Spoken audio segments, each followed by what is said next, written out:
এটা অবিশ্বাস্য, এই ছাগলটির বয়স 20 বছর। এই মানুষের মতোই মানুষের সাথে বিছানায় ঘুমায়। এর খাদ্যাভ্যাস একদম মানুষের মতো, বেশিরভাগ টাইমে রুটি বিস্কুট খেয়ে বেঁচে থাকে। সে মানুষের মতোই ঠাকুরকে প্রণাম করে, মালিক তাকে আদর করে ডাকে ঝুমকু।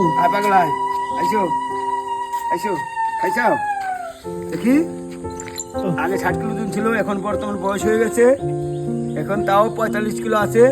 এর বর্তমান বয়স 20 বছর রানিং। 20 বছর রানিং চলছে এই ছাগলটার বয়স। হয়তো কেউ এটা বিশ্বাসই করবে না, কিন্তু আমাদের বিশ্বনাথপুর গ্রামের সবাই জানে। আমাদের গ্রামের সব থেকে বড় অনুষ্ঠান এই বাড়িতেই হয়, হরিবছর। কিন্তু এটা অবিশ্বাস্য যে 20 বছর ছাগলটা টিকে গেল। এখনো কতদিন বাঁচবে জানি না, কিন্তু এখন এর সময় চলে এসছে। পাটা দেখো, হাঁটতে পারছে না, পাটা সব বাঁকা হয়ে গেছে। বিস্কুট আর রুটি খায়, মানে মানুষের সাথে থাকে। এর নাম কিন্তু ঝুমকু। মন্দিরে একা একা প্রণাম করে, মানে মানুষের থেকে ফিলিংস বেশি। ঝুমকু এখন খুবই অসুস্থ, তোমরা সবাই প্রে করো। আর ভিডিওটা ভালো লাগলে শেয়ার করে দিও, যাতে ঝুমকুর জীবনের গল্প সবার কাছে পৌঁছে যায়।